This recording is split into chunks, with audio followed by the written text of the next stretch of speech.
Culture Soccer.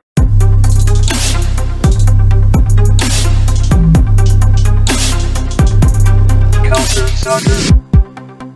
Bonsoir tout le monde et bienvenue à ce nouvel épisode de CS à l'érable, le podcast dédié 100% à l'actualité de soccer canadien.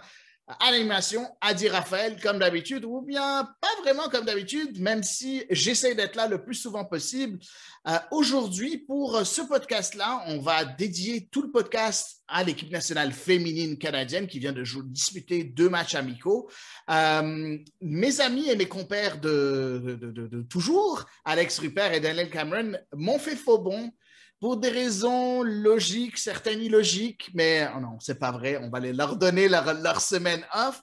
Par contre, j'ai réfléchi et j'ai essayé de penser qui serait la personne adéquate pour parler avec moi de l'équipe nationale canadienne. Oui, Georges Sanchez, il a toujours été là, ainsi de suite. Il y a beaucoup de personnes qui sont adéquates, mais j'ai voulu tenter quelqu'un d'autre que vous avez déjà vu et vous avez déjà entendu sur ce podcast. Et ça fait très longtemps qu'il n'est pas venu. C'est notre ami Alexandre Ganguet-Ruzic. Alex, comment ça va aujourd'hui? Oh, ça va très bien. On vient juste de voir une bonne victoire canadienne face à l'Angleterre il y a quelques heures maintenant depuis qu'on enregistre. Et puis de façon personnelle, le soleil brille ici à Vancouver. Il fait finalement très beau ici. J'ai presque fini les études pour l'année. Alors ça va, je suis content que tu m'invites sur le show aujourd'hui. Ça fait un grand plaisir. Et puis j'ai hâte juste de parler le foot canadien et puis la sélection féminine aujourd'hui. Ben oui, on est très content. Je suis très content de te recevoir. En tout cas, c'est toujours un plaisir de parler avec toi. Pour ceux qui ne connaissent pas Alexandre Ganguet-Ruzic, ben c'est très, très simple. Il est sur Twitter. Il va vous donner à un moment donné son nom sur Twitter. Mais aussi, c'est le rédacteur en chef de Between the Sticks. Alex, parle-moi un peu de Between the Sticks. C'est quoi que vous faites? Vous parlez de quoi exactement? Parle-moi un peu de ton projet en tant que rédacteur en chef. Ben, pour nous, c'est juste, on couvre en premier l'équipe Vancouver de Whitecaps ici en MLS, notre équipe locale, mais aussi il y a beaucoup de couverture des équipes canadiennes. On a beaucoup d'écrivains, quelques écrivains qui écrivent sur le foot soccer canadien, moi aussi, alors les équipes nationales, les deux, et puis juste un peu de CPL, un peu de MLS qui est ajouté avec ça, mais pour nous, genre, notre focus, c'est les équipes canadiennes et les Whitecaps. Alors, ça fut une semaine très occupée, moi dernièrement avec l'équipe masculine qui a joué l'autre semaine et puis maintenant l'équipe féminine, mais c'est genre juste ça, juste ajouter une autre voix écrite au football canadien parce qu'on en a besoin de beaucoup plus, je trouve. Effectivement, on a vraiment besoin de beaucoup plus de personnes comme toi qui écrivent et qui mettent de l'avant le soccer canadien parce qu'il y a vraiment de quoi mettre de l'avant ce soccer-là qui est en pleine progression et qui commence à se faire une place au soleil dans l'échiquier mondial du soccer. On parle souvent de l'équipe masculine. Ben, l'équipe féminine, parlons d'elle, c'est une équipe qui malheureusement n'est plus au top. Ça fait longtemps que l'équipe, il y a beaucoup de personnes qui disent qu'elle est en régression. On a entendu souvent Georges Sanchez ici sur ce podcast nous dire que oui, on est en régression. Ça n'a pas l'air qu'il y a beaucoup de joueuses qui arrivent pour prendre la relève et ainsi de suite. C'est vrai, on avait tendance à voir cette régression-là. J'en ai parlé souvent avec la suite après John Herdman, avec Kenneth Heine-Muller. Je n'étais pas fan. Je pense que tout le monde maintenant ici le savent que je n'étais pas du tout fan de cet entraîneur. Mais depuis que Beth Priestman est venu, on sent comme un vent de renouveau sur cette équipe-là. On sent des choses différentes avec cette équipe-là. On a aussi l'impression, et je veux que tu m'en parles rapidement, Alex, j'ai comme l'impression que Beth Priestman, elle a une tendance à regarder le Canada et regarder le Canada en gros. Donc, on voit qu'elle ratisse large, comme on dit. Elle va aller chercher des joueuses canadiennes qui jouent en Europe qu'avant, on ne regardait pas. Elle est en train d'essayer de voir quelles sont les joueuses qui peuvent venir et aider Équipe Canada. On a vu beaucoup de joueuses à la She Believes Cup qu'on n'avait jamais vues avec l'équipe nationale canadienne. Elle donne une chance à tout le monde et ça fait du bien. J'ai comme l'impression, en tout cas, que ça fait du bien à cette équipe nationale, n'est-ce pas, Alex? Ouais, ben, on peut voir que quand même elle a travaillé avec John Herdman parce qu'il y a quand même des parallèles là. Comme tu dis, ouais, le recrutement, juste voir des gens comme Evelyne Vian qui a été superbe. Et puis quand j'étais avec le podcast. La dernière fois, toi et Georges, vous avez beaucoup parlé d'Evelyne Viens, puis c'est grâce à vous que je l'ai un peu connue et commencé à la connaître. Et puis, ouais, sous Priestman, elle a joué 5 matchs sur 5, soit genre titulaire ou soit à partir du banc. Alors, c'est bien de voir ça. On n'a pas vu jouer Chloé Lacasse, mais c'est bien juste que le Canada la convoque. À 27 ans, elle n'a jamais eu d'opportunité. On voit plus de joueurs à partir de circuit en collège européen. Je trouve que c'est quand même Priestman. Elle a ajouté un peu un renouvellement, on dirait, comparément. Si on parle un peu de métaphore de soleil que tu as utilisé tantôt, on voit un peu de soleil encore avec cette équipe canadienne. Il y a des bonnes joueuses. On en a parlé. Ce n'était pas un problème de manque de talent ou manque d'effort. C'était juste genre, qui est-ce que les Canadiens convoquent et comment est-ce qu'ils l'utilisent? Et je pense sous Priestman, je suis sûr qu'on va en parler plus des tactiques, etc. plus tard, mais juste en termes de mentalité, c'est superbe en termes de ce qu'elle a donné à cette équipe. On peut voir vraiment qu'ils sont contents. Maintenant, ils jouent du bon football et je pense que cette victoire contre les Anglais, c'était vraiment le meilleur match. C'était un peu genre, ça a commencé lentement avec les États-Unis, puis les 5 matchs depuis, ça a vraiment on voit un établissement. Et puis, je pense, avec les Olympiques qui s'en viennent, puis pas juste les Olympiques, la Coupe du Monde dans déjà 2 ans, je pense que peut-être le Canada s'est mis sur un bon chemin. Oui, effectivement, ça a l'air qu'en tout cas que le Canadien est sur le bon chemin. Parlons un peu de cette équipe nationale, des joueuses qui ont été convoquées par Bev Priestman avant les 2 matchs amicaux. Donc, je rappelle à nos auditeurs qui ne sont pas au courant, l'équipe nationale féminine a joué 2 matchs amicaux, le premier contre le Pays de Galles et le deuxième contre l'Angleterre. Oui, c'est 2 adversaires complètement différents. On va parler un peu des adversaires un peu plus tard, mais commençons par parler de la sélection choisie par Bev Priestman. Donc, on avait dans les buts Stéphanie Labbé, toujours là. On avait la joueuse la plus expérimentée avec Erin McLeod à 38 ans qui était encore là. Et enfin, il y avait Riley Foster, une autre joueuse qu'on n'avait pas tendance à voir auparavant, qui joue à Liverpool du côté de la WSL, donc la Women's Soccer League, du côté de la W League du côté de l'Angleterre. Riley Foster, qui n'a toujours pas joué encore un seul match sur les couleurs canadiennes. On précise par contre que celle qui d'habitude est très souvent là, Kaylin Sheridan, est encore blessée. Donc, juste un peu plus de précision, ce n'est pas le fait que ce n'est pas une Priestman qui n'a pas voulu la convoquer, c'est plus qu'elle est blessée.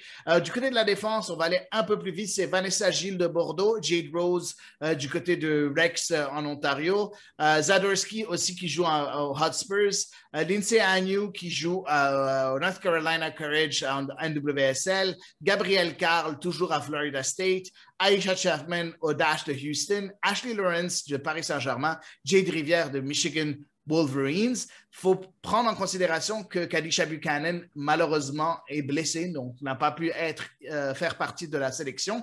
Au milieu de terrain, on avait Samantha Chang, Jessie Fleming, Julia Grosso, Jordan Listro, Quinn, Sophie Schmidt, Desiree Scott et Sarah Satikakis. Et puis en attaque, on avait Janine Becky, Jenna Hellstrom, Jordan Huitema, Chloé Lacasse, Nichelle Prince, Diane Rose, Christine Sinclair, Evelyne Vian. Pas de Adriana Leon, aussi parce qu'elle était en retour de blessure. Elle est quand même fit, elle est quand même en forme, elle était capable d'être appelée. Mais Bev Priestman a dit, je sais ce que Adriana Leon est capable de nous donner. Maintenant, je veux voir d'autres joueuses. Mais ça ne veut pas dire qu'elle ne fait pas partie. On va la laisser récupérer. Elle n'a pas du tout dit qu'Adriana Leon ne fait pas partie de ses plans. Donc, un petit mot sur cette sélection-là, toi, Alex. Est-ce que tu as eu des surprises? Est-ce qu'il y a quelqu'un que tu penserais ferait partie de cette liste, fait pas partie de cette liste? Et quels sont les joueuses qui t'ont impressionné, pas impressionné après les matchs, mais quand tu as vu la liste, tu étais là, ah, OK, elle a appelé. Je ne m'attendais pas à ce qu'elle l'appelle. En termes d'absence, j'en avais pas vraiment trop du top. Peut-être pas. C'était sûrement les gens qui étaient blessés. Et puis, c'est normal. Je pense que quand même, comme tu as dit, avec les joueuses comme dans le cas de Léon, il n'y avait aucune raison à forcer ça.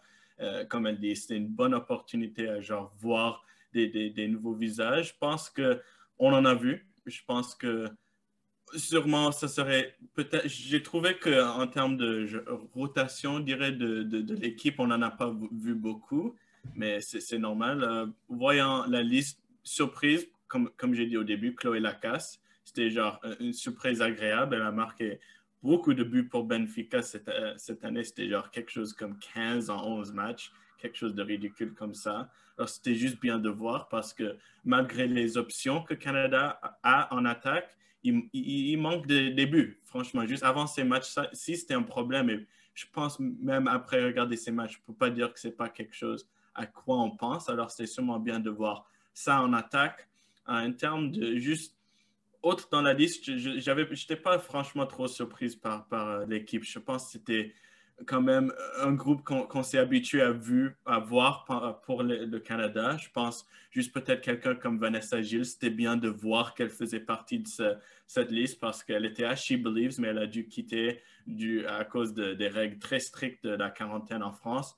Elle était là pour cette sélection-là qui était superbe parce que en termes de remplaçant pour Buchanan, elle a bien fait son boulot et même elle a très bien impressionné. Je pense Elle a trop bien fait, je pense. C'est ça le ouais, problème. bah, si ça continue comme ça, elle est à Tokyo, il n'y a pas de question. On ne se demande aucune question sur ça. Alors, c'était bien de voir ça. Et puis, autrement, j'essaie juste de penser. Le reste, pour moi, c'était des réguliers. C'était vraiment une équipe remplie de réguliers, ce qui était bien. Et puis, à part ça, il y a quelques jeunes juste comme quelqu'un comme Sarah Stratigaskis, elle a joué à Orlando. Elle a marqué un but très important pour le Canada. Je ne sais pas si elle va être capable d'être sur l'équipe des Olympiques juste avec toutes les options qu'il y a, mais c'est juste bien de savoir qu'il y a des joueuses comme ça, genre un peu au fond de l'équipe qui peut quand même jouer et offrir un peu la compétition pour l'équipe de Priestman parce que ce que j'aime à ce moment dans les équipes qu'on a vues, il y a beaucoup de compétition et là, elle n'a pas peur à tourner à des nouveaux visages les nouvelles visages, excusez-moi, si elle voit des options qui se présentent, ce qui est bien. Oui, effectivement, elle n'a pas peur, comme tu le dis. Elle a fait des choix forts, hein, et on va parler un peu de ces matchs-là. Commençons par le premier match contre le Pays de Galles. En premier, je veux qu'on parle, avant qu'on parle des matchs en spécifique, j'aimerais qu'on parle un peu des deux équipes qu'on est en train contre qui on a joué sur ces deux derniers matchs. Donc, le Pays de Galles, puis l'équipe nationale d'Angleterre. Donc, en premier, pour le Pays de Galles, pour situer un peu nos auditeurs, ce n'est pas une force, le Pays de Galles. C'est vraiment une équipe un peu lambda qui est en train de se construire, même si c'est une équipe qui commence à devenir de plus en plus forte, mais sauf qu'on est très, très loin du niveau du Canada ou du top 20 mondial ou même presque du top 30 mondial. On est très loin de quelque chose de potable en termes de compétitivité face au Canada. Pour l'Angleterre, l'Angleterre c'est une des grandes forces maintenant en Europe, 6e mondial du côté de la FIFA, alors que le Canada est 8e mondial maintenant, donc classé au-dessus. L'Angleterre a une des meilleures joueuses au monde en Lucy Bronze, la latérale droit du côté de l'Angleterre. Il y a de très bonnes joueuses qui font partie de cette équipe-là, donc une équipe complètement forte. Je veux parler un peu. Par contre, il ne faut pas oublier aussi que l'Angleterre n'a pas d'entraîneur présentement. Après que Philip Neville soit parti, c'est l'assistante Ege Riise, ancienne joueuse norvégienne qui a presque tout gagné sur son passage en tant que joueuse, qui est maintenant celle qui entraîne l'équipe. Parle-moi un peu, Alex, est-ce que tu trouves logique les deux matchs cédulés par Canada Soccer et Beth Priestman, une équipe plutôt faible, une équipe plutôt forte, avant, bien évidemment, les Jeux Olympiques, parce qu'on s'entend, c'est des matchs cruciaux pour Beth Priestman pour choisir ses 18 joueuses. On a juste 18 joueuses qu'elle peut prendre avec elle. Très, très petit échantillon. Tu en penses quoi de ces deux adversaires-là qui ont été choisis? Je pense que pour le moment, c'était c'est deux parfaites équipes. Je pense qu'ils ont besoin de se tester contre les top équipes. Je pense que la statistique qui a été genre partagée beaucoup avant ce match d'Angleterre, c'est que le Canada, ils n'ont pas battu un Tier 1, alors je pense qu'il est top 10. Depuis 2019, c'était une victoire contre l'Angleterre, mais ils sont allés à la Coupe du Monde en 2019. Ils n'ont pas battu un Tier 1. Ils sont allés à d'autres tournois comme la qualification pour les Olympiques, Puis le tournoi de Le She France. Believes aussi. Ouais, tournoi de France, She Believes. Ils n'ont pas battu de top 10. Ils ont fait quelques égalités, mais pour une équipe qui a des aspirations à gagner des Olympiques, à gagner des Coupes du Monde, tu ne peux pas faire ça sans battre les autres top équipes. Alors, c'était sûrement un but. Alors, je pense que le match Angleterre était parfait pour ça. En termes du Pays de Galles, oui, peut-être tu aimerais voir un plus haut niveau, mais je pense quand même pour une nouvelle entraîneuse comme Priestman, c'est quand même des bonnes opportunités à genre, tester tes tactiques, même voir quelques joueurs, les joueuses, comment ils réagissent face à ces tactiques-là. Et on a vu ça face au Pays de Galles. Ils ont dû jouer contre une équipe qui a joué très profond dans le terrain, qui était très défensive. Des fois, dans les Jeux olympiques, oui, il faut battre les Américains, les Néerlandais, etc., les bonnes équipes pour gagner. Mais on oublie des fois, si vous perdez un match 1-0, vous faites un 1-1 contre une petite équipe, ça peut vraiment te coûter plus long dans le tournoi avec genre où tu es placé dans le rang, etc. Alors, c'est très, très important de ne pas oublier comment gagner ces matchs-là. On a vu ça, ils ont été très solides, ils étaient rassurants. C'était quand même un bon test. À voir juste une équipe, peut-être que si elle est moins bonne, elle va vraiment te donner un 110%, un 150% en effort et offrir quelque chose de différent tactiquement. Je pense, allant plus loin que maintenant, il faut, avec les Olympiques qui s'en viennent, plus de tests comme le test d'Angleterre. Ils ont besoin de ces types de matchs-là maintenant. Mais je pense qu'on ne peut pas ignorer l'importance de jouer contre une équipe comme le Pays de Galles dans le long terme, juste parce que Priestman est toujours en train de construire cette identité canadienne, ces tactiques canadiennes et tout ça. Oui, c'est vrai, on est en train de construire une identité. Je veux, bon, moi, je vais juste revenir un peu sur la qualité des adversaires qu'on est en train de rencontrer, donc les Pays de Galles et l'Angleterre.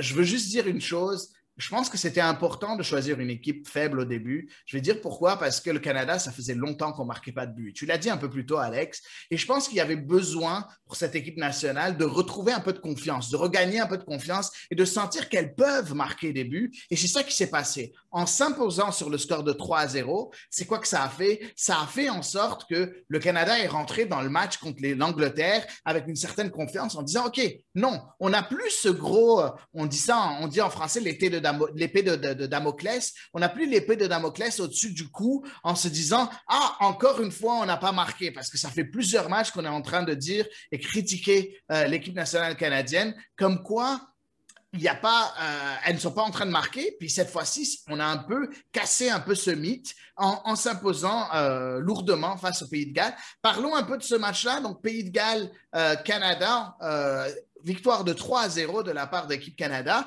Je vais donner l'équipe de départ, le 11 titulaire en premier. Puis après, je vais te laisser te parler en gros du match, que tu présentes un peu le match et que tu parles un peu de ce que tu as remarqué, toi, dans ce match-là. Donc, dans les buts, il y avait Stéphanie Labbé. À droite, Ashley Lawrence. En défense centrale, on avait Vanessa Gilles et Zadorsky.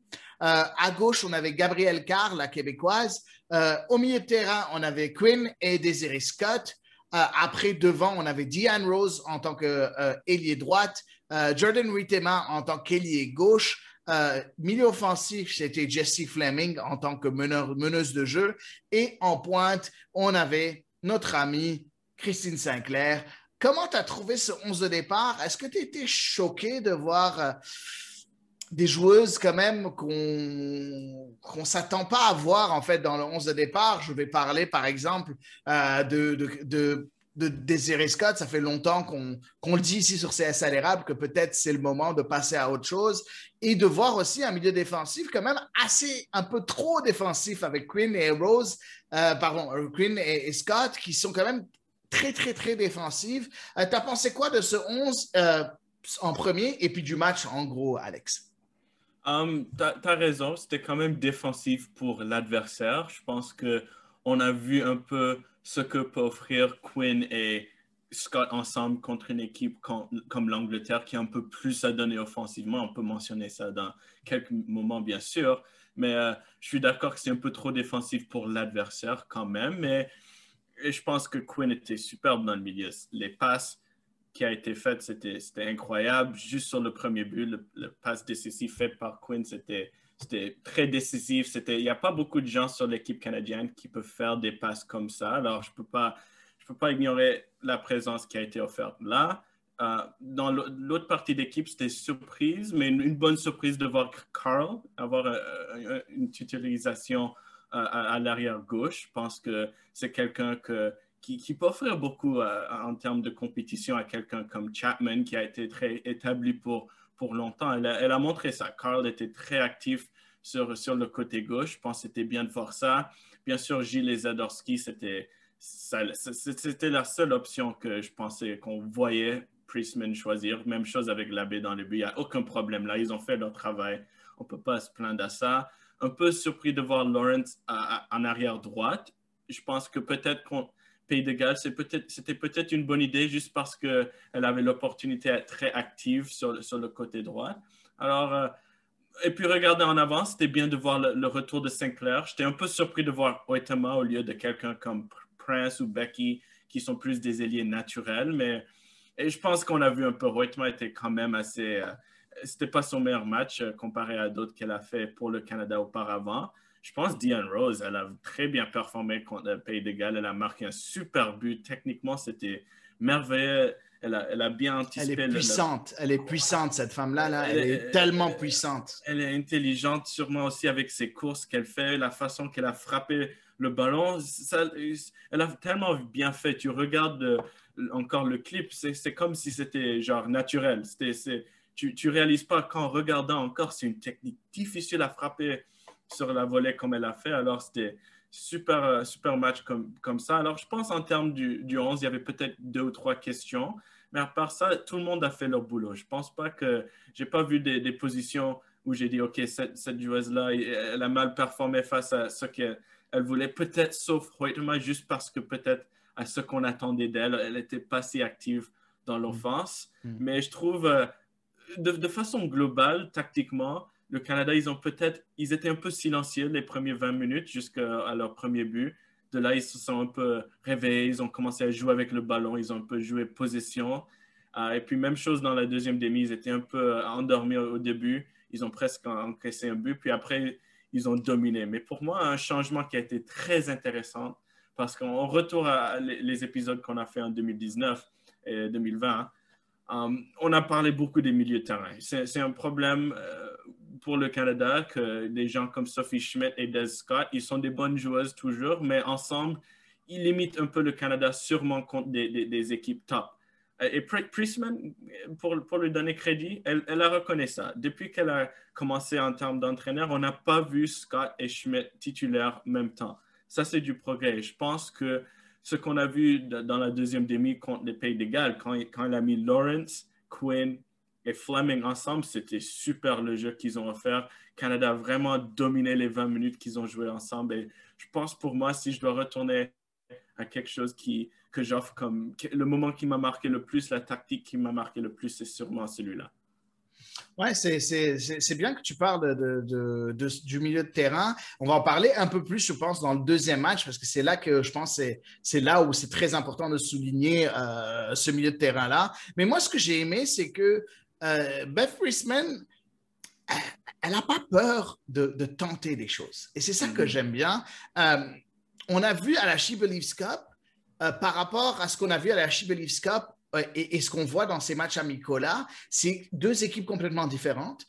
On a vu une équipe, on sent maintenant qu'il y a la patte Priestman sur cette équipe-là. Ce n'est plus l'équipe de Kenneth Muller. Et durant toute la période de Kenneth Muller, dans les 2 ans où il était là, on sentait que c'était encore l'équipe de John Herdman, pilotée par Kenneth Muller. Et puis, Muller n'a rien apporté à part une frilosité encore plus importante. Bon, après, je vais arrêter le descendre, mais vraiment, on n'a rien vu. On n'a pas vu la patte à Heiner Muller. Tandis qu'avec Priestman, on commence à voir quelque chose d'intéressant. C'était la première fois depuis très longtemps que je voyais une équipe Canada qui n'avait pas peur de prendre le jeu en charge. Et c'est ça qui s'est passé. On a eu de la possession, mais pas de la possession stérile comme on avait vu face à l'Argentine à la She Believes Cup. Tu te rappelles, face à la She Believes Cup, face à l'Argentine, il y a eu une victoire 1-0 dans les dernières secondes du match. Et je pense que c'était là que Stratigakis avait marqué le but.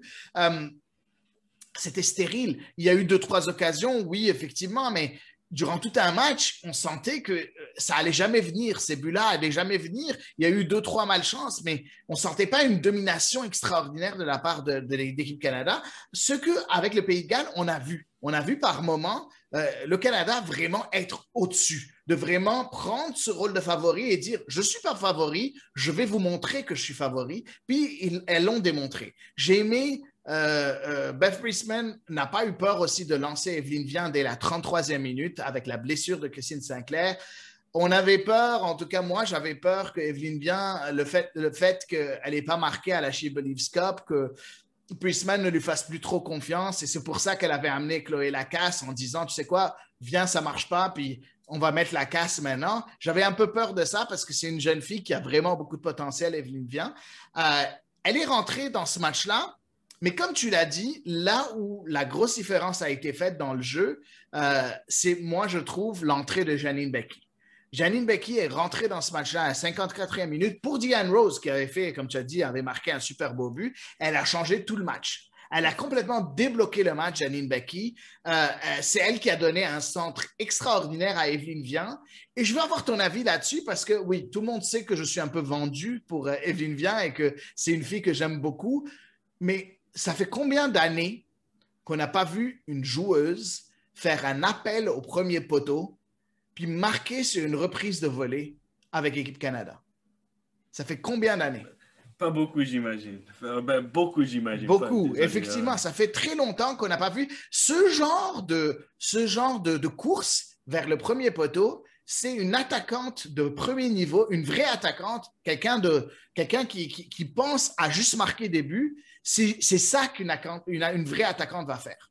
Et ce qu'on n'a pas vu depuis très, très, très longtemps. Je ne dis pas que Christine Sinclair, ce n'est pas une vraie attaquante, elle est extraordinaire. Sauf que Christine Sinclair, c'est une fille qui a tellement eu l'habitude de porter l'équipe Canada à elle toute seule qu'elle n'est pas capable d'être juste une attaquante. Elle a tellement habitué à jouer partout sur le terrain qu'elle n'est pas juste une attaquante. Là, on a besoin d'une joueuse qui finit les actions. Et on a de la qualité. On a de la qualité avec Janine Beckie, on a de la qualité avec Ashley Lawrence et ainsi de suite. Donc, c'est intéressant de voir ça chez Evelyne Vian. Et après, sur le dernier but, le but de Fleming, quelle beauté ce but-là. Quelle beauté. Merci. Sérieusement, la frappe enroulée, pleine lucarne gauche, vraiment un but de toute beauté, une victoire de 3-0. Donc voilà, pour toi, quelles étaient les joueuses, on va nommer les tops du match. Qui sont pour toi, si jamais tu as à choisir, tu as le droit de choisir entre 1 et 3 tops, mais aussi tu as le droit de choisir entre 1 et 3 flops. Qui sont pour toi les tops et les flops de ce match-là? Juste avant que j'offre des propositions Oui, pour les tops et les flops, juste un commentaire sur la philosophie de Priestman. Oui. C'est tout à fait un très bon point. Ce que je trouve maintenant, c'est qu'avant, avec Hannah Muller, ils avaient une bonne proposition défensive, mais en termes d'attaque, ça dépendait vraiment sur l'individuel. Et puis, sûrement, Canada, ils avaient des bons individuels, comme tu dis, Sinclair, Beckie, Hoytema, etc. Ils étaient assez bons à gagner des matchs à eux tout seuls. C'était pas un problème de qualité. Mais ce que j'aime avec Priestman, c'est que vraiment le Canada, ils offrent un jeu canadien maintenant. Je pense, si on parle du deuxième but, ça a commencé dès avec le gardien, avec Labbé. Puis ils ont fait genre 10 passes. Ils bougeaient avec le ballon, sans le ballon. Ils ont fait cette passe à Beckie. Elle s'est levée la tête, elle a fait un super ballon. Vient amener la finition. C'était super de voir. Alors, juste si on parle de ce que Priestman offre en termes de tactique, c'est vraiment, comme tu dis, jour et nuit avec Heiner Muller. C'est pas très difficile de faire mieux que Heiner Muller. Ouais, mais c'est juste pour dire, la philosophie, ça se voit. Tu as raison. Ça se voit dans des moments comme ça. Mais en termes de top et flop, c'est une super bonne question parce que quand même, il y a je vais essayer d'offrir trois différentes positions juste pour... Vas-y. Ouais, je pense que, comme j'ai un peu mentionné auparavant, je pense que ce qu'a offert Quinn en termes de numéro 8, c'était super. Juste les passes, ces passes-là qui a été faites, c'était incroyable. C'est elle qui passe sur le but de Rose, n'est-ce pas? C'est sur ça. Le premier but. Quinn a fait la passe décisive sur le premier but. Je pense que si ça continue comme ça, je pense pas que Priestman puisse l'ignorer vient l'été. Je pense que même titulaire quand les Olympiques commencent. Alors, je pense pour moi, Quinn était un des tops. J'essaie à penser d'autres sur le terrain, peut-être défensivement. Lawrence, on ne peut pas l'ignorer. Elle a fait un grand impact à l'arrière droite et aussi dans le milieu. Alors, je pense que Lawrence serait un de eux. Et pour moi, le troisième, je pense qu'il faut juste mentionner ce que vient, l'énergie, ce qu'elle a offert en fin du match. Je pense que Sinclair a fait un très bon début de match. C'était vraiment décevant de l'avoir quitté avec une blessure, mais je pense que Vian l'a très bien remplacé dans les 60 minutes qui a été joué. Je pense que, comme tu as mentionné, quelqu'un comme Becky peut aussi être mentionné ici. Moi, j'ai choisi 3 joueurs qui ont vraiment joué 60 et plus minutes, mais je pense que je suis d'accord avec Becky. En termes de flop, j'en avais pas beaucoup. Juste encore en termes de ce qu'on a connu, Hoytema était un peu décevant. Je pense que c'était pas sa faute. Elle a été mise un peu sur l'aile parce que Priestman veut un peu voir si elle peut amener quelque chose à ce rôle. Je pense que la réponse n'est pas vraiment. Et c'est dommage parce que j'aimerais voir plus de Hoytema. Peut-être son rôle, c'est sur le banc, un peu comme genre substitution après 50-60 minutes pour jouer les derniers 30 minutes, mais juste comparé à ce que quelqu'un comme Vian a fait, qui était vraiment assurant, qui a marqué ce beau but, mais qui a fait d'autres bonnes actions, je pense que c'est un peu décevant de voir ce que Hoytema a offert. Et puis, peut-être autre que ça, je n'avais pas vraiment trop de flops. Je pense juste la défense, comme dans l'ensemble, ils étaient un peu décevant. Comparé, on va donner, au moins moi, je vais leur donner beaucoup de compliments pour le match contre l'Angleterre, mais je pense avec le niveau d'opposition contre le Pays de Galles, ils se sont un peu endormis à quelques moments, ce qui était dangereux, mais à part ça, j'avais pas trop grand-chose à dire de façon négative de ce match. Ouais, ben écoute, je suis complètement d'accord avec tes tops et tes flops. J'ai les mêmes, exactement les mêmes. Vraiment, mais même la seule différence que j'ai, j'en ai juste une seule, c'est dans les tops. Pour moi, je n'aurais pas mis Queen sur ce match-là, même si je l'ai trouvée très, très bonne. Mais je pense qu'elle a été très, très bonne parce que le milieu de terrain adverse était vraiment très, très nul. Mais je trouve que la fille que je veux voir dans ces tops-là, c'est Jessie Fleming. Je Ah la oui, trouve ça, ben, c'est juste sûr, j'ai oublié. Franchement, Fleming bah, est sûrement. il y en a trop, mais à part, on va mettre de côté son but qui est vraiment un joyau. Pour ceux qui n'ont pas vu le but de Jesse Fleming contre le Pays de Galles, allez voir ça parce que c'est magnifique. C'est vraiment extrêmement magnifique. Mais à part son but, j'ai adoré voir Fleming parce que Fleming, c'est quelqu'un qui va fluidifier le jeu, qui va accélérer le jeu, qui va venir, qui va prendre avec ses petites passes à droite et à gauche à vraiment accélérer ce jeu pour que directement il y ait des combinaisons beaucoup plus rapides. Donc on appelle ça quelqu'un qui est un facilitateur au jeu. Donc elle est là pour faire en sorte que la machine tourne. Et elle a rempli ce rôle à la perfection.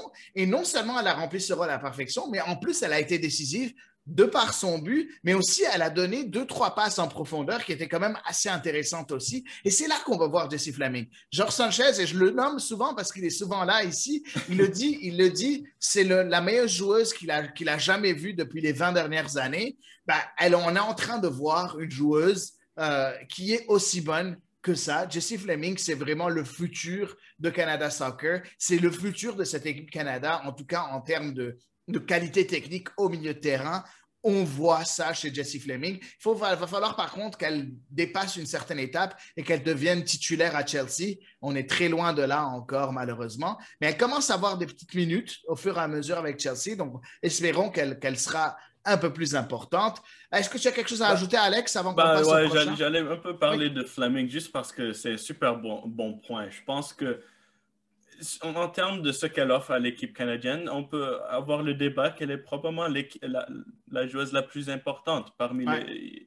Parce qu'ils défendent comme une équipe, ils attaquent comme une équipe, mais qui est-ce qui lie ces deux choses ensemble? C'est Fleming. Et je pense que ce que j'aime récemment sous Priestman, parce que sous Kenneth Heiner-Muller, on a vu Fleming, elle avait un peu, des fois, dû faire trop. Son travail, c'était un peu trop grand pour ce qu'elle offre comme joueur. Mais ce qu'on voit maintenant, avoir quelqu'un comme Quinn et Scott derrière Fleming, ben, ça libère Fleming à juste faire ce qu'elle peut dans le jeu. Être, comme tu dis, un facilitateur. Parce qu'elle fait super ce rôle-là. Ses petites passes, comme tu dis, c'est super. Elle a la technique, elle a la mentalité. Je pense que si Canada peut faire si Priestman en particulier peut continuer à faire ce qu'elle a fait pour amener le plus de Fleming, je pense qu'on va voir un meilleur Canada à cause de ça. Je pense que c'est comme peut-être George a dit, je peux pas peut-être dire si elle est la meilleure joueuse que j'ai vue techniquement ou etc. Il y a certainement, on peut faire le débat qu'elle est parmi les tops sur le Canada, mais en termes de l'impact qu'elle offre au Canada, elle peut sûrement être top 3. C'est incroyable. Quand elle joue son jeu, on peut voir que le Canada profite de ça. Et puis à She Believes, elle a eu des flashs. Je pense que contre les États-Unis, elle était super. Mais à la fin, et puis c'est normal qu'elle a bien joué. Ils ont presque battu les États-Unis. Dans les autres matchs, on a un peu moins vu d'elle. Le Canada, ils ont un peu moins joué à cause de ça. Alors je pense que si tu es Priestman, il faut 100% faire ce que tu peux pour assurer que Fleming joue le rôle qu'elle souhaite sur le terrain. Oui, effectivement, complètement d'accord avec toi pour Jessie Fleming. Passons au prochain match, le match qui s'est joué aujourd'hui, le 13 avril. Ce match qui s'est joué un peu plus tôt entre Équipe Canada et puis l'équipe d'Angleterre. On a vu ici Beth Priestman essayer de... On a comme l'impression qu'elle fait... Maintenant, on est passé à une autre étape de la préparation pour les Jeux olympiques. Il y a encore des changements, mais il y en a beaucoup moins qu'avant. On a comme l'impression que Beth Priestman commence à savoir un peu sur qui elle peut compter. J'aimerais avoir ton avis là-dessus un peu plus tard. Mais en premier, parlons un peu de ce 11 de départ-là. Donc, on a Stéphanie Labbé toujours dans les buts. Ashley Lawrence en tant que latéral droit. Il faut dire que Ashley Lawrence, en conférence de presse, a dit que c'est là qu'elle veut jouer. C'est là qu'elle s'est établie du côté du Paris Saint-Germain. Puis elle dit que je pense que je peux jouer là où vous voulez. Il n'y a pas de problème. Je suis prête à jouer là où vous voulez. Par contre, je pense que je suis maintenant établie en tant que latéral droit. Donc, c'est là qu'on l'a vu de nouveau. En défense centrale, Vanessa Gilles, Shelina Dadarski, toujours là. À gauche, cette fois-ci, Alicia Chapman, qui a pris la place de Gabrielle Carl. Au milieu de terrain, toujours Desiree Scott et Quinn.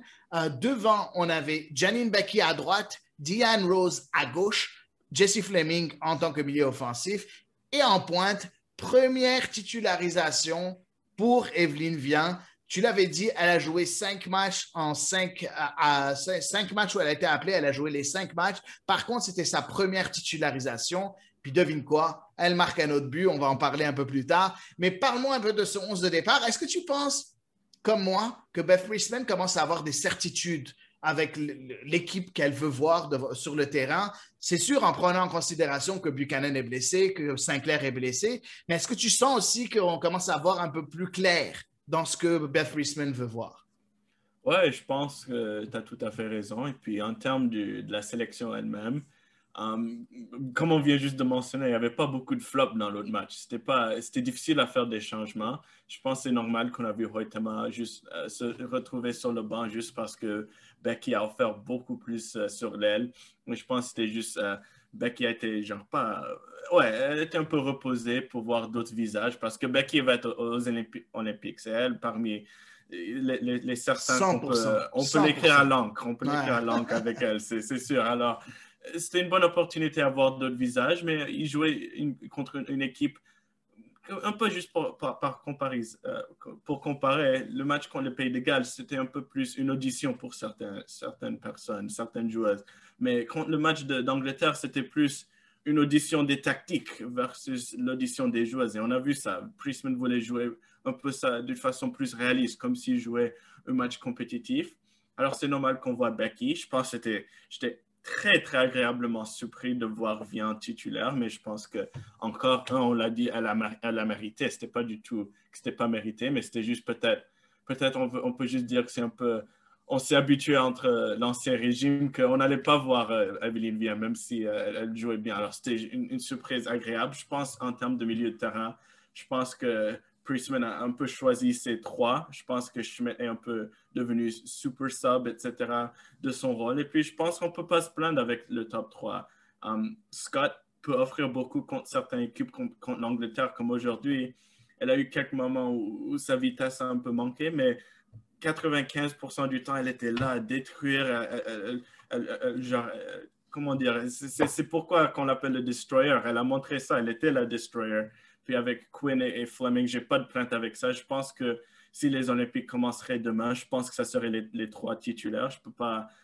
C'est difficile à imaginer qui d'autre. En termes d'attaque, Becky, on a mentionné ça. Je pense que j'étais agréablement aussi surpris de voir Deanne Rose. Je pensais peut-être qu'on allait voir Nichelle Prince, mais ça montre que Priestman a été contente avec ce qu'elle a vu de Rose. Et puis, Rose a un peu mérité ça. Et je pense qu'elle a encore fait un super jeu. Puis, je pense que parmi les places les plus intéressantes à voir dans l'équipe olympique, c'est les ailes. Parce qu'il y a tellement de compétition sur les ailes et au numéro 9. Qu'est-ce que Priestman fait? Est-ce qu'elle prend quelqu'un comme Prince qui peut jouer 9 et l'aile? Ou est-ce qu'elle prend quelqu'un comme Hoytema, comme on a vu, est plus un 9? Ou quelqu'un comme Rose qui est un peu plus un ailier? Mais après ce week-end, on peut vraiment, ces matchs sur le week-end, on peut voir quelqu'un comme Rose. Elle a fait un super boulot à remonter son nom sur la liste là.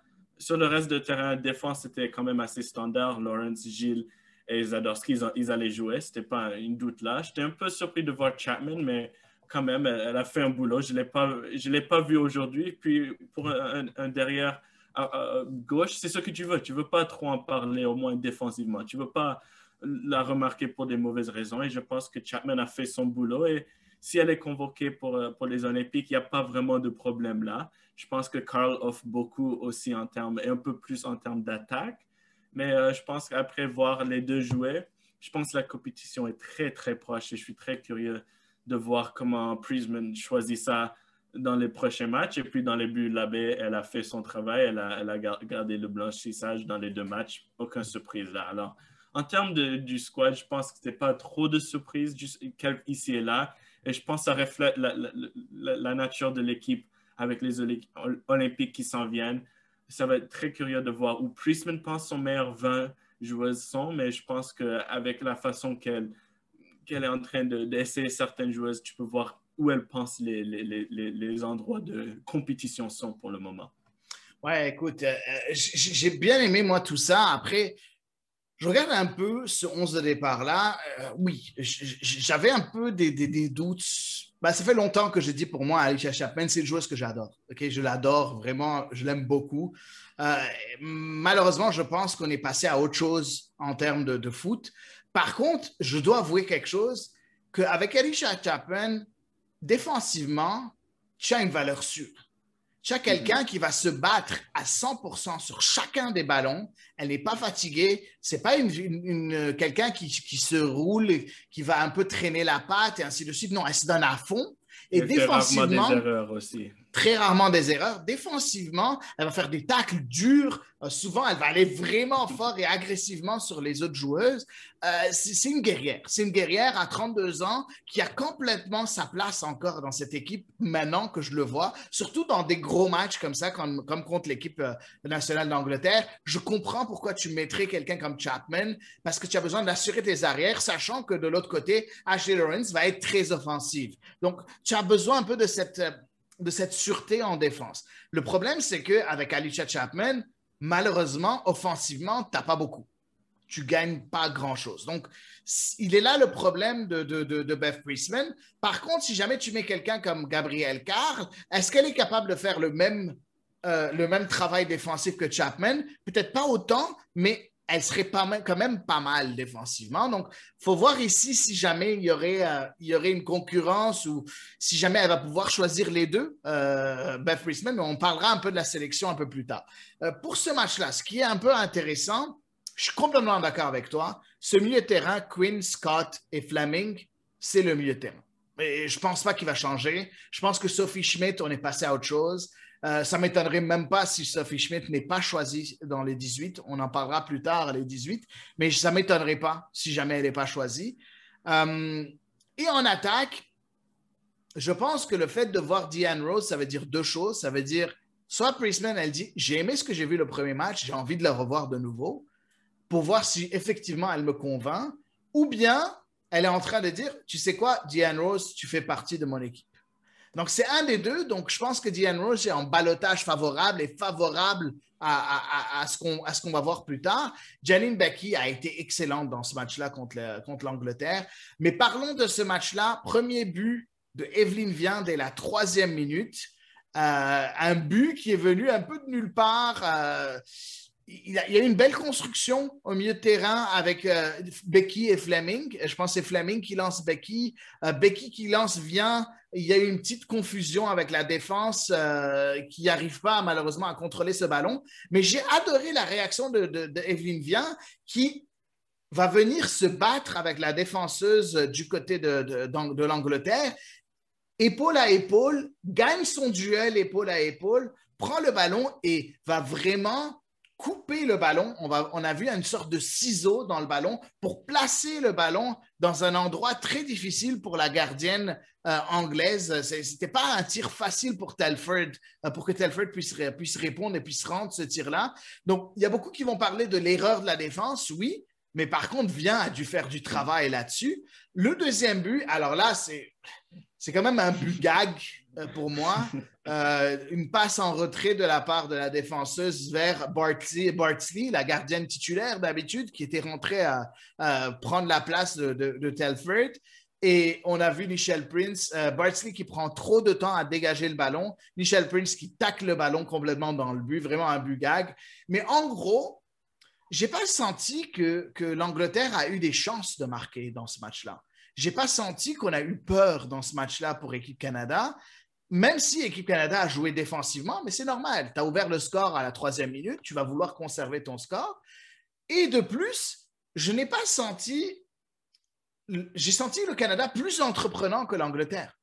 J'ai senti, on a vu à un moment le tir de Quinn rendu par la gardienne. J'ai senti que le Canada était plus performant et était au-dessus que cette équipe nationale d'Angleterre. Tu as pensé quoi du match? Est-ce que pour toi, le Canada était au-dessus de l'Angleterre dans ce match-là? Ou est-ce que tu penses, parce que j'ai écouté la conférence de presse, puis c'est drôle parce que les journalistes anglais n'étaient pas d'accord avec moi, ils disaient que sur ce match-là, à part les 2 erreurs de la défense, les 2 équipes étaient au même niveau. Je ne suis pas d'accord. Moi, j'ai trouvé le Canada mieux en place. J'ai trouvé le Canada qui a eu plus d'occasions. T'en penses quoi, toi, Alex?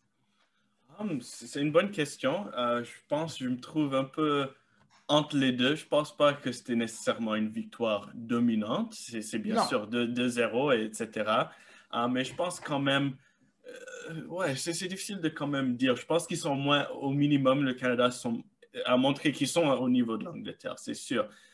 Pour dire que c'était un peu supérieur, c'est difficile de voir parce que la façon que le Canada joue, quand ils dominent, c'est pas quelque chose comme les États-Unis. Tu vois pas leur domination. Ouais. Et je pense qu'il faut juste avouer, le Canada, une très bonne équipe défensive. Ça n'était jamais un problème sous Kenneth Heiner-Muller. Depuis des années maintenant, ils sont une équipe très solide défensive quand tu as des joueurs comme Kadisha Buchanan et Shelina Zadorsky. Et puis, quand un est par là, tu peux mettre Vanessa Gilles. Ça, c'est une solide fondation d'équipe défensive. Et tu as vu ça aujourd'hui. J'essaie juste d'ouvrir les statistiques du match. Mais je veux juste te dire quelque chose, Alex, et je veux voir la différence entre l'équipe défensive qu'on a vue lors des 2 derniers Jeux olympiques en 2016 et en 2012 et l'équipe défensive qu'on a maintenant. Et c'est là où je veux venir j'ai senti que le Canada était supérieur, c'est que le Canada a joué un match défensif et c'est normal parce qu'ils ont marqué la 3e minute. Mais par contre, c'était pas comme on voyait avant. Je ne sais pas si tu te rappelles, mais ce qu'on voyait avant, on voyait des longs ballons vers l'avant. On avait Sinclair qui contrôlait le ballon, qui lançait Tancredi ou qui lançait ces joueuses-là qui allaient en contre-attaque. C'était des comptes. C'était vraiment un jeu extrêmement direct. Ce qui n'est pas le cas avec Beth Friesman. On récupère le ballon, on a des petites passes courtes, on ne va pas direct vers l'avant, on lance dans le dos des défenseurs. Ce n'était pas ça la tactique de jeu. Et c'est là où je veux venir qu'elles étaient supérieures. C'est qu'elles sont capables de construire. Pas comme avant. Avant, on n'était pas capable de construire. On n'a jamais été capable de construire. Mais avec Beth Friesman, j'ai comme l'impression qu'on a tendance à vouloir construire méthodiquement pour aller vers l'avant au lieu de juste lancer des longs ballons vers l'arrière. Je ne sais pas si tu es d'accord avec ça. C'est intéressant. Je pense de façon construction quand même. L'Angleterre, il faut avouer, ils ont très fait. J'ai ouvert les statistiques. L'Angleterre, ils avaient 58% du position. Ils ont fait 510. Et comme tu as dit, comme en anglais, on appelle score facts. Canada, ils ont marqué 3e minute. Puis, bien sûr qu'ils vont être dominés en position. Mais je pense que peut-être en termes de jeu position, c'est des kilomètres et des kilomètres en avance ce qu'ils avaient en avance. Et je pense que juste le fait que, comme tu mentionnes peut-être, juste le fait qu'ils sont capables de mener le jeu contre des équipes comme l'Angleterre montre que peut-être ils ne sont pas supérieurs à l'Angleterre dans ce jeu-là, mais juste le fait qu'ils sont presque égales, dépendant que tu le vois, je pense que c'est immense pour le Canada parce que, comme je mentionne, défensivement, mon Dieu, ils sont solides à dire. Je regarde les statistiques, c'est la première fois que je les vois maintenant. Dans le match de ma tête, je pense à peut-être 3 ou 4 occasions où l'Angleterre a frappé des tirs qui ont frappé, qui ont été cadrés. Ça me confirme. Mais rien de grave, rien Ah, de... c'est tout. C'est 4 tirs cadrés par l'Angleterre, rien de grave. C'était des arrêts confortables pour Stéphanie Labbé. C'est énorme ça. Quand une équipe a 58% de possession, ils n'ont que 4 tirs cadrés et pas vraiment ce qu'on appelle des grandes chances. Je pense que ça, c'est une super performance défensive. Et je pense que si c'était le Canada, il faut être heureux avec ça parce que je pense que si on parle du jeu même, et on peut aussi mentionner juste les buts après, le fait qu'ils combinent ce jeu-là défensif, parce que c'était quand même là entre Heiner Muller. Leur problème, c'était pas qu'ils perdaient des matchs 3-2, 4-2 ou 3-0. Ils perdaient généralement les matchs 1-0, 2-0. Alors, le fait qu'ils puissent maintenant combiner la défense avec un jeu qui est plus moderne, qui est plus fluide, on voit les arrières latérales qui avancent, on voit les milieux de terrain qui sont très flexibles, on voit les attaquants descendre et puis monter. Des fois, on voit Becky à la droite, on voit Becky à la gauche, on voit Becky en avance comme numéro 9. C'était vraiment fluide et j'aime de cette façon la position. C'est super. Et juste avant qu'on continue peut-être cette discussion, juste parce que j'allais revenir à les 2 buts, je pense qu'il ne faut pas. Je pense que ça se dit. Viens, elle est numéro 9. Elle est genre. C'est un pur numéro 9. Elle a la mentalité vraiment de numéro 9. J'adore cette mentalité-là. Parce que si on parle du but, Becky, elle a fait une superbe essai, cette passe, c'était hors-jeu. Ça va, c'est pas un problème. Et ce que j'aime de Viens, beaucoup de numéro 9, ils vont juste, OK, on retourne en défense, c'est hors-jeu, j'ai rien vu. Elle a dit, oh non, ils ont repris le ballon, ils essaient de jouer, je vais attaquer la défense, je vais pousser, je vais essayer de marquer le but là. C'était vraiment un instinct qu'on ne voit pas vraiment de beaucoup de numéro 9. Et même si c'était une erreur défensive, beaucoup de numéro 9 n'auraient même pas engagé dans ce duel-là. Et puis, en termes de l'autre, Prince, elle a fait la même chose sur le but. J'oublie pourquoi j'oublie le nom. Bardsley, elle avait le ballon à ses pieds. C'était très simple. Beaucoup d'attaquants, ils vont juste laisser Bardsley jouer le ballon, retourner dans ton 4-3-3.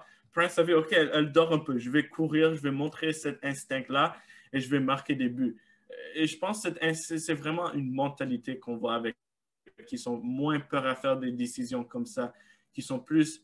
Ils ont cet instinct-là. Ça remonte à ce qu'on parlait il y a quelques secondes du jeu, qu'on voit plus une intention à jouer au lieu de juste un peu jouer et voir ce qui se passe dans le match. On voit un peu plus d'initiative de plus en plus avec les matchs qu'on voit sous Priestman. En tout cas, on verra parce que, bon, les sceptiques vont toujours dire que ces 2 buts gags, c'est l'Angleterre qui a donné ce match-là au Canada. C'est l'Angleterre qui a perdu le match plus que le Canada qui l'a gagné. Et je comprends les sceptiques par rapport à ça. Moi, c'est dans les intentions, comme tu l'as dit, que je vois de la progression. Et pour moi, ça me rend heureux parce que ces intentions-là, ça fait longtemps que je ne les avais pas vues.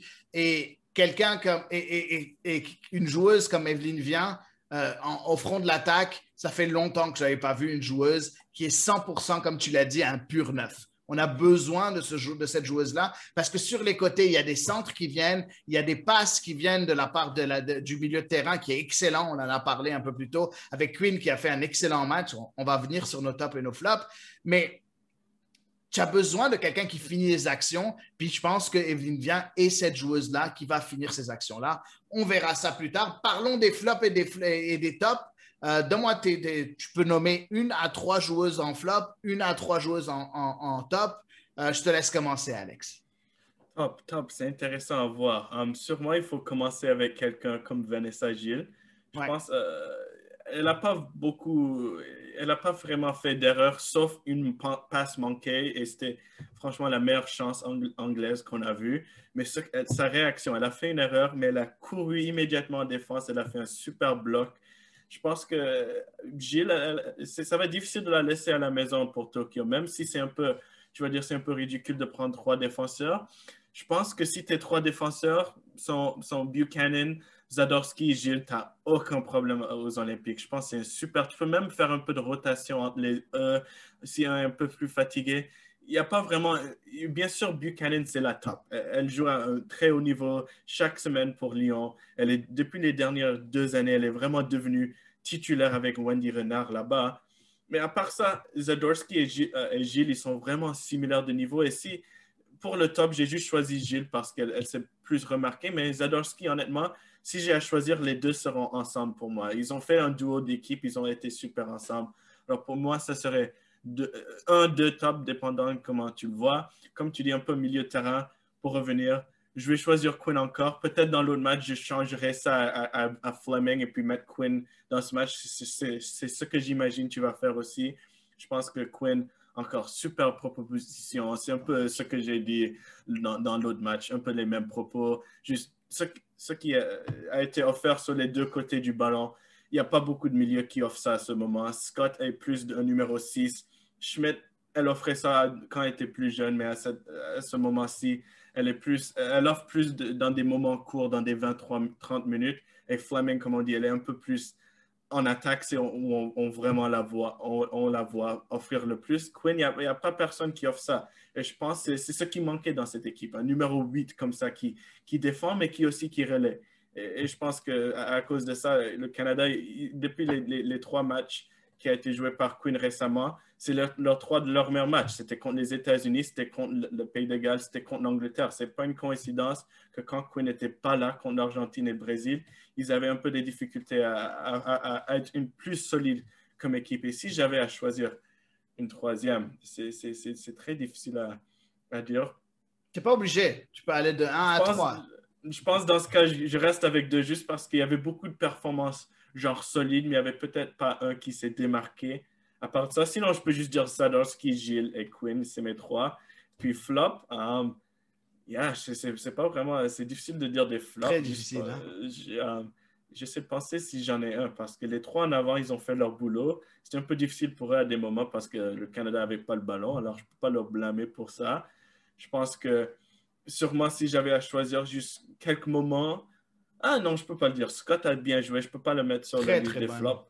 Ouais. Il n'y avait pas vraiment de flop, je trouve. Tu es obligé de choisir un, là. Tu es obligé de choisir un. Mon flop, c'est que Reutemann s'est peut-être blessé à la fin. Ça c'est vrai. C'est pas vraiment un flop personnel. Je pense que Reutemann a bien fait ses 5-10 minutes, mais il faut juste s'inquiéter qu'avec le Canada, avec toutes leurs blessures qu'ils ont, ils n'ont pas besoin d'une autre blessure. Alors j'espère que Reutemann, c'est juste quelque chose de juste mineur qu'elle a senti et pas vraiment quelque chose de long terme. Ben écoute, moi je vais te suivre là-dessus. Pour les tops, complètement d'accord avec toi. Quinn, je pense, a fait un match extraordinaire. Offensivement, elle a failli marquer un but. Elle a été extraordinaire, vraiment. Défensivement, elle a fait presque tout le travail. Desiree Scott a été très bonne aussi, mais je pense que c'était Quinn qui est vraiment le métronome un peu de ce terrain, de ce milieu de terrain. Donc, j'ai bien aimé ce qu'elle a fait. Complètement d'accord avec toi aussi pour ton choix pour Vanessa Gilles. Ça, c'est pour moi les 2 tops. Et il n'y a pas d'autres que je suis complètement d'accord avec toi. Pour ce qui est des flops, j'ai été un peu déçu de Jade Rivière qui est rentrée à un moment donné. C'est une fille que je voyais quand je l'ai vue débuter pour Équipe Canada. Je sentais que ça allait être vraiment une star à un moment donné. Puis j'ai comme senti que Jade Rivière, ça fait depuis qu'elle a débuté avec Équipe Canada, je ne l'ai pas vue dépasser un cap. Je la vois, ça a toujours été constant. Je ne l'ai pas vu progresser depuis qu'elle a commencé avec Équipe Canada. Donc, j'ai envie de voir, c'est une jeune joueuse que j'ai envie de voir progresser beaucoup plus, que j'ai envie de voir dominante. Il faut dire que maintenant, sa place a été prise par Ashley Lawrence. On s'entend que si tu es Beth Priestman, tu as à choisir entre Rivière et Lawrence. Tu vas choisir Lawrence, ce qui est complètement normal. Mais n'empêche, je suis un peu déçu parce que j'aurais aimé voir plus de la part de Jade Rivière, qui a maintenant 20 ans. Je pense qu'elle a commencé sa carrière avec l'Équipe Canada à l'âge de 18 ans ou même 17 ans. Et je sens qu'on est arrivé à une certaine sorte de plafond et elle a du mal à dépasser ce plafond. Je veux la voir plus décisive, je veux la voir mieux centrée, je veux la voir être meilleure défensivement. Elle a encore des petits problèmes défensifs. Je ne veux pas dire flop sur ce match-là, c'est juste un peu une déception, c'est juste parce que je dois choisir un flop. Ben, ce serait plutôt Jade Rivière. Avant qu'on passe à autre chose, et en fait, le dernier segment de ce podcast, Alex, je ne sais pas si tu as quelque chose à ajouter sur ce match-là entre le Canada et l'Angleterre. Ben, peut-être juste pour un peu sur Rivière, je pense que c'est un très bon point. Et je pense que ce qu'on voit avec Rivière, c'est un peu ce qu'on a vu avec Fleming. Elle a un peu trouvé le mur qui se trouve des fois quand tu joues au collège. Comme, je pense que pour les équipes féminines, tu peux être au collège et être un top joueur. C'est pas question de ça. Mais je trouve que c'est très difficile de progresser quand tu es au collège. Je pense on voit ça avec chaque joueuse qui passe du collège au niveau professionnel. Juste, on va utiliser quelques exemples. Quelqu'un comme Hoytema, elle n'a pas fait le collège. Elle est allée directement au professionnel et on a vu comme immédiatement la façon comment elle était devenue mature déjà dans son jeu à cause de ça. Je pense Fleming, déjà, ce qu'on a vu 6 mois dans le circuit professionnel, ça a complètement changé son jeu. On le voit avec tellement de. Avec Evelyne joueuses. Vian, hein? Evelyne Vian aussi. Avec à Paris FC, elle a tout cassé. Hein? Ouais, c'est pas juste qu'elle a tout cassé, mais c'est vraiment comment elle a été devenue mature dans son jeu. Et puis, je pense que pour Rivière, c'est la progression normale. Et je pense que c'est normal qu'elle prend une éducation. C'est quand même quelque chose unique dans le côté féminin comparé au côté masculin. Au masculin, il faut sortir du collège immédiatement si tu vas avoir genre un futur dans l'équipe nationale, etc. Dans le côté féminin, le niveau de collège est super, c'est super bon. C'est juste que face à jouer dans les mêmes équipes, face aux mêmes oppositions, je ne sais pas pourquoi, plusieurs joueuses, ils frappent un mur et c'est normal. Je ne sais pas si c'est à cause du fait qu'une semaine, elle doit aller jouer contre des équipes top comme l'Angleterre et puis l'autre semaine, elle joue contre des équipes de collège. Je ne sais pas si c'est juste si ça ne se teste pas. Ben, elle ne s'entraîne pas autant. Elle s'entraîne pas autant que si jamais tu es il joue trop de matchs aussi. Il joue 2-3 matchs à la fin de semaine. C'est vraiment un horaire bizarre. Alors, je pense qu'on voit un peu comment dire, la valeur de s'entraîner 5 à 6 fois par semaine dans ce circuit professionnel et jouer juste un match versus jouer dans les États-Unis avec le collège où il y a beaucoup de voyages, pas beaucoup d'entraînement, beaucoup de matchs.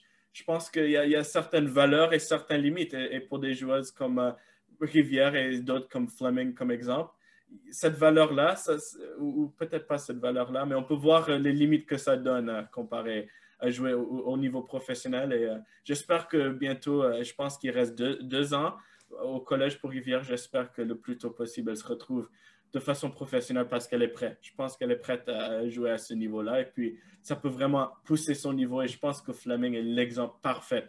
Je pense qu'il y a 2 ans qu'on a fait le podcast, on parlait vraiment comment Fleming a frappé un mur. Elle était genre un peu stagnée. Puis depuis, elle a retrouvé des nouveaux pics de la montagne. Alors, je pense pour Rivière, c'est vraiment la progression qu'elle faut faire aussitôt que possible. Oui, ben, je suis complètement d'accord avec toi dans tout ce que tu as dit par rapport à Rivière. En fait, c'est un point très intéressant que tu amènes par rapport au college soccer féminin, qui est quand même, comme on l'a dit, très, très bon, mais je pense qu'il faut passer à un niveau supérieur à un moment donné, ce qu'elle n'a pas encore fait. Après, elle a juste 20 ans. Hein. Peut-être, ça se trouve, l'année prochaine, elle est dans la NWSL draft ou bien elle va en Europe, puis à ce moment-là, elle passe à un autre niveau. Hein. Elle est toute jeune encore. Donc, elle a amplement le temps, mais je pense qu'il est temps pour elle de voir autre chose. Donc voilà, ça c'est pour Jade Rivière. Et voilà pour ce match déjà. On va passer au dernier segment. On sait que par exemple l'équipe nationale féminine n'aura plus de match avant les Jeux Olympiques. Il n'est pas supposé. Pour le moment. C'est ça. On ne sait pas il y a eu des rumeurs comme quoi c'est possible qu'il y ait des matchs au mois de juin. Juste pour dire ça, sur le calendrier féminin sur FIFA, les équipes, soit Canada, ils ont le choix de jouer 2 amicaux contre n'importe quelle équipe, soit européenne ou n'importe où. Sinon, il y a genre une fenêtre de tournoi pour les équipes qui ne sont pas dans la UEFA. Alors, Canada, je ne sais pas s'il y a un tournoi qui va se faire. Peut-être par exemple, s'ils étaient avec les États-Unis, le Japon, l'Australie, ça aurait été une bonne opportunité. Alors, je pense qu'ils vont avoir des matchs. Je ne pense pas que Priestman va s'asseoir là et dire on est satisfait avec ça, mais ça dépend s'il veut jouer 2 matchs contre des équipes européennes ou s'il veut jouer genre un tournoi. Alors, je ne sais pas ce qu'ils vont faire, mais c'est juste les options qu'ils ont. Parfait. Mais écoute, on va faire en sorte, jusqu'à maintenant, on n'a pas de match sur le calendrier. Ouais. On s'entend. Il n'y en a pas. Donc, on va se mettre à la place de Beth Priestman et on va choisir notre 18. C'est difficile. Je sais que ce n'est pas dans le programme, mais je pense que Ouais, je vais essayer de mon mieux. c'est intéressant de le faire parce qu'on a vu quand même beaucoup de joueuses en regardant la She Believes Cup et en regardant un peu ces matchs amicaux-là. Puis je pense qu'on est capable de revenir avec un 18 logique. Il ne faut pas oublier qu'on est obligé d'avoir 2 gardiennes dans ce 18-là. Donc, on ne peut pas choisir juste une seule gardienne. Donc, ça limite un peu les options. Je vais aller moi, comme ça va te permettre, toi, de réfléchir parce que, je sais pas, moi, j'ai déjà pensé à ça un peu en faisant le podcast avec toi.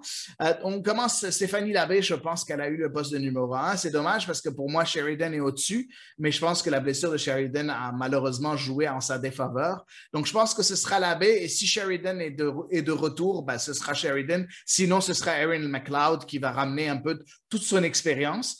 Mais je pense que Sheridan passe avant parce que c'est le futur de l'équipe nationale. Sinon, on aura McLeod. Donc, Labbé, et si Sheridan est disponible, ce sera elle. Sinon, ce sera McLeod. En défense centrale, je prendrai 3 défenseurs centrales. C'est important, je trouve. Pour voir si jamais on va jouer avec, à un moment donné, peut-être avec une défense à 3 ou non.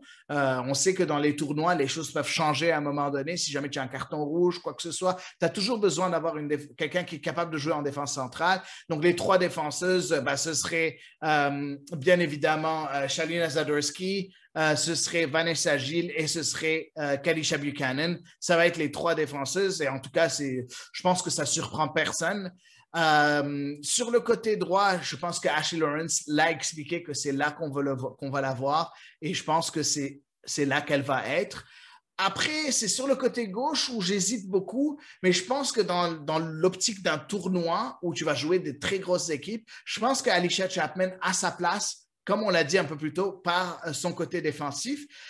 Je prendrai aussi une remplaçante qui serait Gabrielle Carl. Ce qui est intéressant avec Gabrielle Carl, c'est qu'elle est pour ceux qui ne savent pas, c'est quelqu'un qui joue au milieu de terrain d'habitude, mais elle est capable de jouer en tant que latérale droite, mais elle est aussi capable de jouer en tant que latérale gauche. Donc, je prendrai un peu Gabrielle Carl, un peu du côté de la défense, qui va couvrir un peu et la droite et la gauche en cas de blessure ou en cas de quoi que ce soit. Au milieu de terrain, on a parlé déjà du milieu de terrain. Pour moi, le milieu de terrain est déjà réglé. C'est Desiree Scott, Quinn et Jessie Fleming. En tant que remplaçant, je prendrai une seule remplaçante et je vais vous expliquer pourquoi et ma logique derrière tout ça. La remplaçante, pour moi, ce serait pas Sophie Schmidt, même si je pense que ça va être Sophie Schmidt. Mais moi, personnellement, si moi j'avais à choisir, j'aurais choisi Julia Grosso parce qu'à 20 ans, je pense que c'est l'avenir de l'équipe Canada. Aussi, je pense qu'elle a sa place dans ce 18-là. Par contre, j'ai comme l'impression que ce sera Sophie Schmidt parce qu'avec tout le vécu qu'elle a. Pourquoi je ne prendrai qu'une seule joueuse de ce point de vue-là? C'est parce qu'on le sait, comme je l'ai dit un peu plus tôt, Gabrielle Carl est capable de jouer en tant que milieu, mais aussi Ashley Lawrence est capable de jouer en tant que milieu aussi. Et à ce moment-là, en tant que milieu, même si elle n'est pas milieu, ce serait Jade Rivière qui serait là. Jade Rivière, à ce moment-là, quand elle rentrera en tant que latéral droit, ça poussera Ashley Lawrence au milieu de terrain. Donc, on pourra jouer, Beth Priestman pourra jouer avec Ashley Lawrence, la faire jouer en tant que latéral droit, mais aussi en tant que milieu de terrain en faisant rentrer Jade Rivière à ce moment-là. Et en attaque, c'est là où j'aurai le plus d'options, bien évidemment. Je pense que jusqu'à maintenant, j'ai choisi une gardienne en tant que remplaçante, une défenseur centrale et 2 milieux de terrain. Donc, ça veut dire qu'il me reste encore 3 joueuses à vocation offensive pour le milieu de terrain, pour les remplaçantes. En plus des 3 titulaires. Donc, les 3 titulaires, pour moi, je pense que c'est très logique de voir Janine Beckie, Deanne Rose, qui, je pense, a prouvé qu'elle avait sa place dans ce 18-là. Et je pense que Beth Priestman n'est pas conne. Puis je pense que Beth Priestman va choisir Christine Sinclair parce que je pense que ce sera son dernier tournoi international. Donc, ce serait un peu stupide de se priver de quelqu'un comme Sinclair.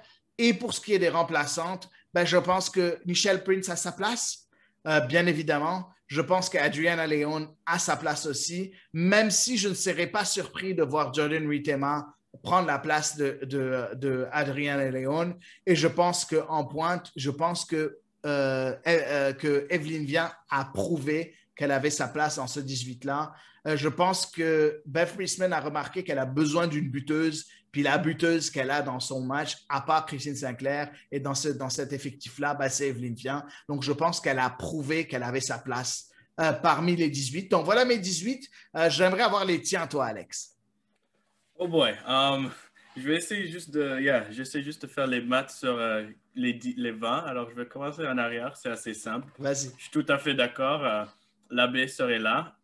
Si Sheridan, si sa santé n'est pas un problème, je pense que quand même, elle serait là. Mais sinon, Erin McLeod, c'est parfait comme remplaçante. Elle a l'expérience. Je pense que en termes de gardien, si tu veux souvent que ton deuxième ou troisième gardien amène de l'expérience, et je pense que McLeod amène beaucoup de ça.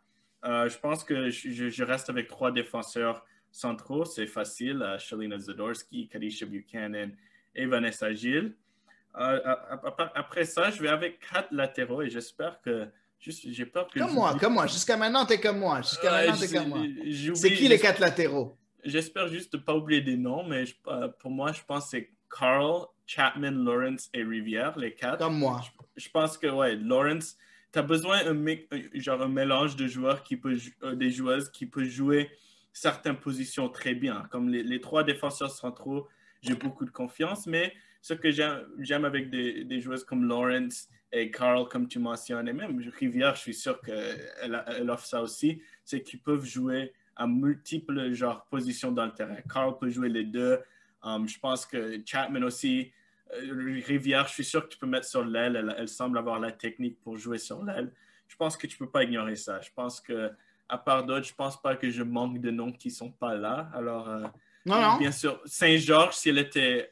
Ouais, si elle n'avait pas la blessure... mais elle n'a pas pu l'avoir à Saint-Georges. Je pense qu'elle a sa place, mais elle n'a pas pu l'avoir encore. Faudra avec voir. Sa blessure, je pense, c'est 9 mois. Alors, elle a presque aucune chance. Alors, même si elle commence à jouer, je pense pas. Je pense que le Canada, ils ont trop d'options au latéral. Je pense que c'est quand même assez sûr. Puis de là, c'est là où c'est difficile parce que ici, il y a 2 gardiens, 3 défenseurs et 4 latéral, ça c'est 9 joueurs. Alors, ça me laisse 11 à choisir. Mais non, il y a 18 seulement. Non, mais j'inclus les gardiens.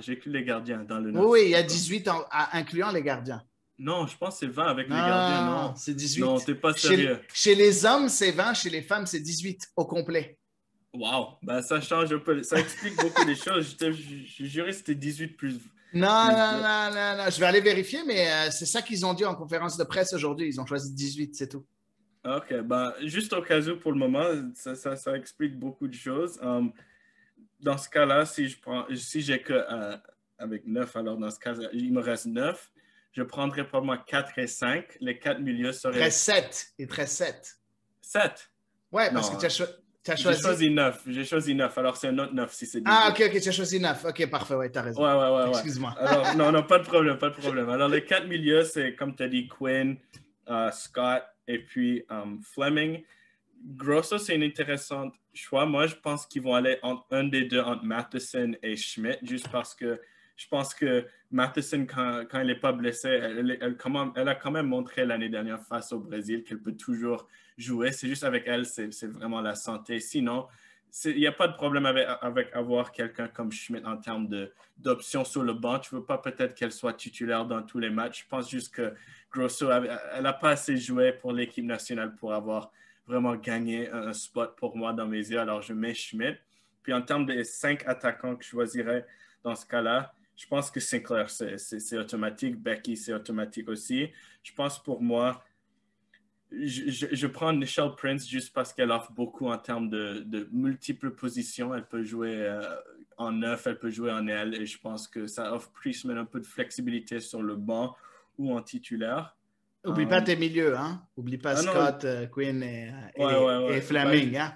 Ouais, non, j'ai choisi bien mes milieux là. Et puis c'est là où c'est intéressant parce qu'il me reste que 2 spots. Je pense juste, si j'avais à choisir pour demain, je choisirais quelqu'un comme Evelyne Viens avant Jordan Hoytema, juste parce que Hoytema, Moi aussi. elle manque beaucoup de consistance. Je sais même pas ce mot-là. De J'ai constance. inventé De constance. ouais, elle n'a pas vraiment de constance au niveau de club et même pour l'équipe nationale. Je pense que Viens vraiment dans juste la forme qu'elle est à ce moment, tu peux pas vraiment l'ignorer. Et puis de là, c'est mon dernier spot, c'est entre Deanne Rose et Adriana Leon. Je choisirais juste Deanne Rose parce que Leon avec sa blessure, mais si Leon est là, elle peut jouer, je choisis Leon avant Rose. Mais si j'avais à choisir 20, ce qui Non, il n'y changerait... a pas 20. Je viens de vérifier, c'est bien 18 joueuses qui sont choisies. Il y a 4 réservistes en cas de blessure. Donc, si jamais, Ok. avant le début du tournoi, quelqu'un se blesse, ils doivent choisir dans les 4 réservistes. Mais il y a juste 18 joueuses, incluant les gardiennes. Bah, c'est bien de savoir dans ce cas-là. Alors, Mais c'est pour ça que ça va être très, très, très, très difficile pour Bev franchement, Striessman.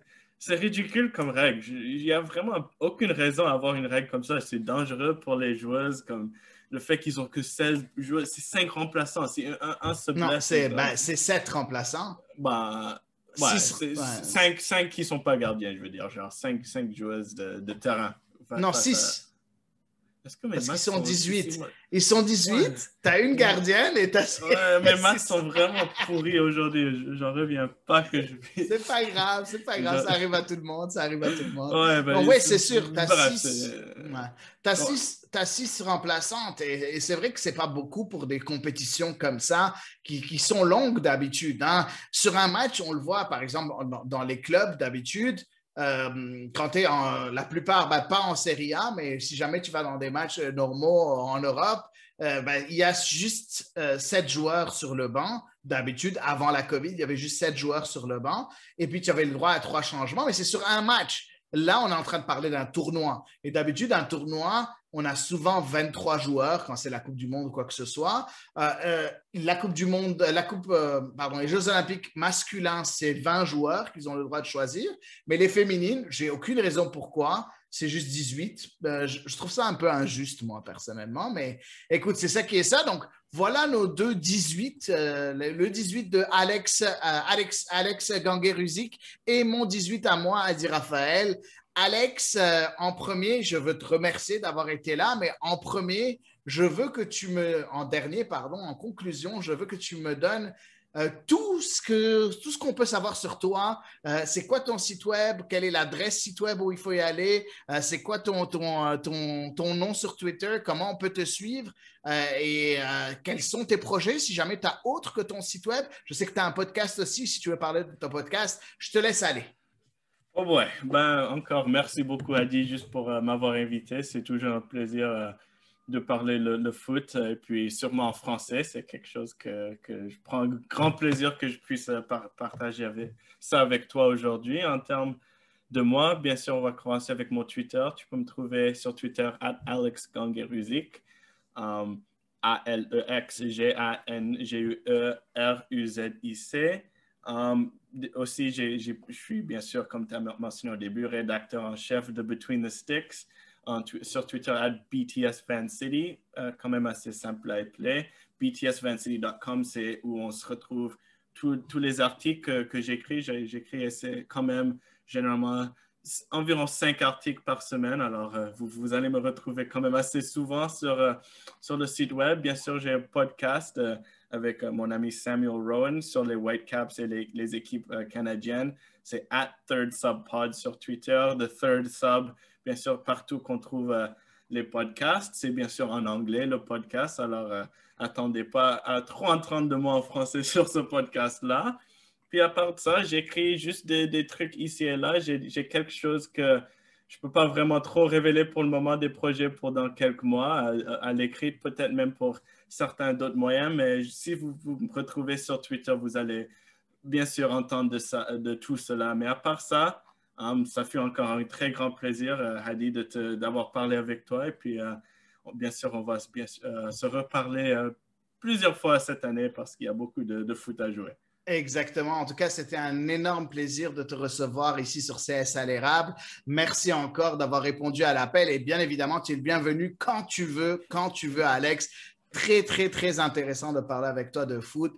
Chaque fois qu'on t'a invité, c'est par rapport au foot féminin, mais on va t'inviter une autre fois pour parler de foot masculin aussi ou de quoi que ce soit, parce que je sais que tu es branché par rapport à tout ce qu'on suit, en tout cas ici sur CS à l'érable. Donc voilà, donc vous, mes chers auditeurs, ben, je veux vous remercier de continuer à suivre CS à l'érable et Culture Soccer. N'hésitez pas à partager notre contenu, à parler de nous et à bien évidemment nous donner votre avis sur les épisodes qu'on enregistre. Et moi, de mon côté, je vais vous dire à la semaine prochaine pour un nouvel épisode de CS à l'érable.